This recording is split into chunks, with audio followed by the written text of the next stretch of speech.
Hi, everybody. I'm glad to have you in class again. This is SPED 519, Collaboration in Special Education. And I actually think they should add leadership to the title because you're going to see in the assignments for the course that there's a lot of leadership in the assignments, activities, etc. But I just wanted to go over the assignments quickly with you so you have a sense about the course. You're going to see me looking down. I have a lot of scribble. So I'll try to do my best to get through everything in a precise, understandable way. Okay, let's start with online discussions. There are 8 of those for 10 points each. This is how I've structured it. One of the things that I really have had to learn in my life, or in my professional life, is to be, as I said in the assignment, more concise and cogent. Concise meaning say it simply. Cogent, I actually looked it up, means clear, logical, and convincing. And one of the goals of good leaders, in my estimation, is that you give information clearly without a lot of rambling, a lot of fluff. I will tell you, when I started with my dissertation, I wrote, I don't know, maybe 10 or 15 pages when I started it, and my advisor threw it back at me. I mean, kind of friendly, but kind of mean. She kind of threw it on the desk and said, you could have said all that in 2 pages. And she was right. So, what I get a lot of times in writing is things like the children with special education who have various needs and are in various programs that address reading. You can just say children with special needs are in programs that address reading, because that's really what you want to say. So it's simple, and say it simply. So in the online discussion for each week, I posed 3 questions that you're to respond to. And as I say in the syllabus, you only need 1 paragraph as a response. If you need 2, that's fine. I understand that. But if you can get it in 1 paragraph, that'd be great, because that is really the best way to write, both academically, professionally, and for people who are reading your work. The more clear it is, and really the more simple and short that it is, the greater likelihood that people are going to read it and apply it. I also have asked you to do a video this time from 3 to 5 minutes. And what I, again, want you to do is to, in a concise and cogent way, is to just go over your post, like, why you selected what you did, why you talked about what you did, your views on it. And as I said again in the syllabus, you don't need to reference, in terms of formal reference, you don't need to do that. But for example, in your video, you might say, from this article, I use this paradigm because it was simple and it would be easy to apply. So you just kind of talk about why you chose or responded to the prompt in some way that explains to us your decision, your justification, your reasoning. And that's what it is. So let me just say that if you write 2 paragraphs or you talk for 5 minutes, you're not going to get extra points. The point is about doing it in a way that, again, concise and cogent. You'll be sick of hearing that, right? I'll try not to say it again. But that's really what you're supposed to do. I also did it that way because I hope it simplifies the assignment for you and doesn't cause you to be working, a lot of overtime this summer in completing that part of the assignment. There's also a paraprofessional supervision project. What I would like you to do for that project is to write a contract that includes all of the elements that you would want to address with a paraprofessional who you would be working with. Or, as I said a minute ago, in terms of leadership, the way you would write a contract to share with your teaching staff, for example. Sometimes, I mean, this is sort of like just parsing words, but one of the ways I like to say that, um, maybe a little differently, is memorandum of understanding. It's not that I'm afraid to contract, but you really want that document to be something in which you build on the skills or extend the skills, enhance the skills of paraprofessionals. And you want it to be a document that you can have discussions like, how is this going? How's that going? That's the only reason I say a lot of times a memorandum of understanding. So you can call it whatever you like. In the syllabus, let's see. Oh, it was trying to put page numbers in. It was screwing up on Microsoft Word. I don't know why. But I gave you, hold on. Oh, no, that's for the other project. Sorry. For the paraprofessional supervision project, let's see. Oh, I know what I want to say about it. I gave you a couple of links. One's a paraprofessional supervision agenda, and one's an assessment inventory. And honestly, I went back through the documents that I uploaded, and I seem to recall there was actually a sample of a contract in there, but I couldn't find it again. So if I find one, I'll post it, because I know they're out there, but when I did a search, I wasn't really finding what I wanted. So anyway, you will see in the work or in the readings that you're going to do a lot of the categories that you're going to cover. So it might be things about instruction, behavioral management, other kinds of expectations. Like a big one I would include is confidentiality, because that's huge. Some of the biggest problems I've had in my teaching career was when paraprofessionals shared information, like, this is who bit your child, these are the problems we're having with them. And oftentimes, paraprofessionals are just trying to be helpful. They're not trying to, blow confidentiality. But depending on the level of education and experience of the paraprofessional, it might not be clear to them what they can share or not share. So that's one example of something that you would want in your contract. So I'm leaving it up to you to write that the way you want to. I don't have any template or anything like that. I just want you to write something that could be useful for you. Now, the big project, the one with the most points and the one that in the syllabus is, the big deal, is mentoring, students. So here's the deal. What the course syllabus and what the program asks you to do is to mentor an undergraduate LBS 1 student.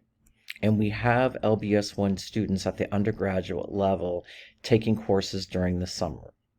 Now, we just got off a break, so I don't know if that's why I haven't heard back from anybody, but I sent an email out asking for students to volunteer to be a part of the mentoring project. And I've only heard back from 2 people. So I'm going to reach out to them again, and I'm hoping I can get more people on board. So here's the deal. I think, if I'm correct, there are 38 undergraduate students. So again, depending on how many people sign up, like all 38, then I will, excuse me, I will just divide those people in, groups, because I think there's 13 of you in this class. So, 13 divided by whatever, you'll have 2 or 3 people that you will mentor. If we have a smaller number, you might just be mentoring 1 person. And actually, the way the assignment was set up was for you to mentor 1 person. But I wanted to give the students, the undergrad students, I wanted to give all of them an opportunity to participate. And I actually think it'd be kind of interesting because I think mentoring groups are really great because people learn things from each other. They can talk to each other after the mentoring session. Let's say it was in the real world, like in a real school. They can talk to each other and talk about how they're going to implement things or how their view on things have changed, something like that. So there is in this mentoring assignment, um, let's see, let me get it together. Oh, okay. So there's an assignment description about what you're supposed to do. Um, I'm kind of going to be a little loose about that because I want you just to have a conversation with these students. I don't want it to be so scripted and weird that, it stifles conversation or it makes students feel like they're performing or something like that. So, it's developing a record keeping system. All you got to do for me is just write down when you met with them. Um, and also include the topics you discussed. It says collect data on that. I don't You don't need to collect data. I kept the syllabus the same, by the way, just so it can be utilized if somebody else takes over the course. So just let you know why some things are in here that I'm not really concerned about. So collecting topics discussed, questions posed by the mentees. Then it says materials. Um, the only thing that I care about with materials, if you that comes up in your mentoring, for example, if you recommend different websites or you know a curriculum that you've recommended, just make a note of that. That's all you have to do in terms of collecting materials. And then there is a reflection journal about your perceived strengths and weaknesses. And that I do want you to do because it's important to reflect on your mentoring and what you're doing. I'm a social worker as well. And when I was training in social work, we did something called process recordings. And those were very detailed and really obnoxious. They were helpful, but they were really hard to do because you literally said, like, let's say you had a client, one client, it would be like, he said, I said, she said, I said, and then over on this side, you would do like an interpretation, like why you said that, why you did that. This isn't that detailed, but in your reflection journal, you do want to think about, the perceived strengths and weaknesses that you feel like you bring. So, as an example, let's say that a student brought something up and you went through a whole thing with them or whatever. And then upon reflection, you thought like, that might have been too over their head, or I didn't really give them sufficient feedback. That's what I want in your journal. So again, I'm not trying to simplify things like it's not important. As I said a minute ago, I really want this to be conversations. And in a good mentoring relationship, it is up to the mentor to guide it in a professional way, asking the right questions, responding in a certain way. But again, I just want it to be something where you don't feel so bogged down by regulations that it's stilted. One of the things that you're going to be doing is I said it already, the paraprofessional project. And that's something that you want to share with your mentees or mentee. You want to share those and get their feedback and see how it looks to them, because one of the really difficult things about new teachers is working with paraprofessionals. So if there's conflict with paraprofessionals, if there are paraprofessionals who are resistant to the teacher's direction, that kind of thing, that's really hard for a new teacher. So you need to share that. You also want to share your experiences as a new teacher and describe aspects of the job that surprised you and offer advice about how to prepare for similar challenges. I'm really old now, and I still couldn't remember back to being a new teacher. Like, I could talk for an hour on that about things I didn't know, things I learned, things that, freaked me out. So you needed to share that. And then list and describe what would have been most helpful for you in the first years. Okay. And then the next one, and I'm sorry, I didn't share screen, but you'll be able to see this under that assignment description. And again, sorry, I don't have page numbers. I tried. But number 6 under that is collect these items and summarize your experience as a mentor. Okay. And then it says create a packet. I just want the things that I just talked to you about. Okay. Just put it together, almost like a paper. Okay. That's the packet for me. Then I'm not really sure why this is here, but there's it says that you need to look at. Oh, I think I read this wrong. Wait a minute. I apologize. I read this wrong. These are just to guide you the CEC standards, and I put links in. I was thinking that it said that you need to utilize them, so it's a little different. Anyway, if you do want to talk about use of the standards, you can pick them later, right? You can go through your whole thing. And then if you want to indicate something like it addressed this standard, that standard, you can do it after you've already done your mentoring. That's kind of embarrassing because I read that wrong. This whole time I've been thinking it was saying apply those, and that's not what it says. It says for your convenience, here are links, and that you should be guided by these standards. I don't think you have to state them, as I thought. Okay, and then I just listed some questions for you, some prompts about I'd like an opening or orientation to your meetings. And again, I'm sure you can do it without these prompts, but I did give you some prompts that you can use if you aren't sure how to do that or need some support in that. And I also gave you a lot of categories that you could think about bringing up if students are not bringing up things, or maybe it's in listening to their conversations, you want to bring them up and give them more feedback on a particular topic.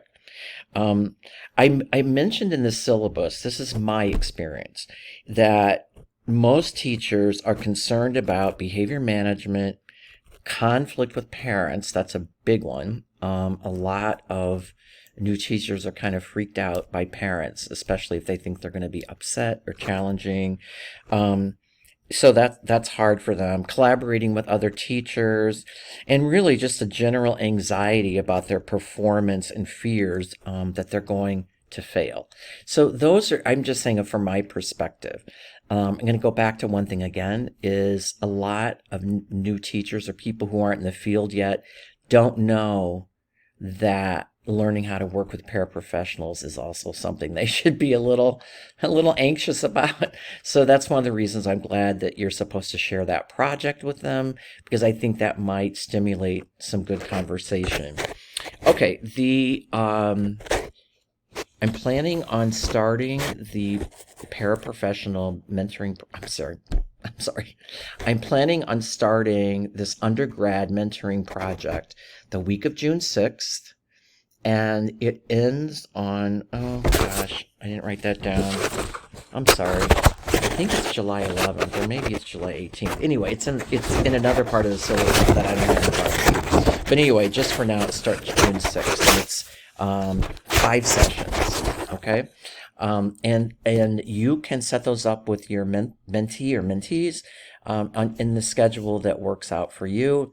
You can do them in person, which is probably not doable really. But if you want to try that, that's okay. But it's also okay to use Zoom or whatever online tool you want to use. So I think that's probably better for everybody. Although they probably will be on campus this summer. So, if you just have a desire, or maybe just want to do 1 session or 2 sessions in person, that's fine. I did give you, during this summer session, a couple of work weeks. See, I gave you one. Oh, I gave you one right at the end, so you can get things, squared away. Then I gave you a work week on the week of July 4th. It was kind of like, that's the holiday. But even though I gave you a work week on July 4th, you do need to continue with mentoring that week, just to make sure we get them all in. Because I said there's like five of those. And I think it goes from June 6th. Wait, June 6th? 1, 2, 3, 4, 5. Yeah, it might be. Yeah, it might be done by that week of the 4th, or maybe, yeah, it might be done by then. But your write-up is due on July 18th that week. So anyway, I'll give you more guidance about that. I'll give you the emails of the students, and I'm hopefully more people will come forward. Oh, and I wanted to say this too. If we don't get, enough students to do this the way it's set up, I'm hoping that each of you will have a new teacher, a teacher wannabe, somebody who's not yet there, but it can just be a new teacher in the field. I'm hoping that you can mentor someone if we don't get enough students. So I hope that's not a problem for you to do that. If it is, you can let me know and I'll try to set you up with somebody if I can. But, again, it just depends on how many people sign up. I'm really hoping we get more people, but we'll see. Okay, the last thing is a program evaluation project. And in the program evaluation, you're just supposed to talk about, like what you would, what you would want to evaluate, why you would want to evaluate it. You want to identify what the needs are, your target audience, your key stakeholders, which is a big deal because we always want to get the right people at the table. And a lot of times when we say the right people at the table, it's the people who are most influential, the people who will get things moving or are tied in to the administration or the superintendent's office, things like that. Those are key stakeholders. Or parents that, can really be helpful in helping you understand how things that go on in the school impact them. Then list a goals of your plan. Provide action steps for each goal. Then data collection is how you would collect the data, okay? Because you're not in 6 weeks, or how many we have, I guess 10 or something for this course. You're not going to collect data, so you just need to tell me how you're going to collect data. You're going to need to tell me what your data evaluation plan is. And then the last one is how you're going to sustain the plan, okay? So one of the ways of sustaining the plan, for example, is to build in, I can't think of the right word, build an evaluation that keeps going. I can't think of the right word for that, but like embedding it so that you have an evaluation that keeps going so that you collect data over time. So it's not just a one-time thing. Okay, now about that project, there's an article called the 9-Step Plan, and originally in the syllabus, you were supposed to use that plan to do this project, but I didn't like it. It's really intense, and the kinds of questions or things they ask you to do are for a really big project. So, I just didn't like it. So, it's okay, but it wasn't good for this. Okay, so anyway, you don't have to use that. Well, I actually do want you to use it, but what I want you to use it for is background information, just help you understand what an evaluation looks like, what kind of data you should be collecting, why you collect it. It's a very helpful article in that way. But I also put a template in for the evaluation project, okay? You can use it or you can do your own thing. I don't really care. I just put a template in because I thought would be easier for you to conceptualize the project. It has the categories that I think are most important. I don't remember the 9-step plan, but I don't remember seeing things like key stakeholders, which I think is absolutely critical. So it might have been in there and I missed it. But in this I keep getting things confused. In this evaluation project plan, you can use the template I gave you or do your own. The one thing I want to bring up is whether you do your own template or not. I have a column in the template that says justification.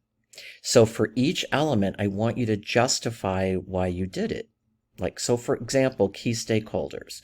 You could justify it by saying, for example, let's say you brought people in from the community. You could say that it's important to get community feedback because ultimately this is going to affect this part of the community, this is how, or something. Okay, so you just need to justify it.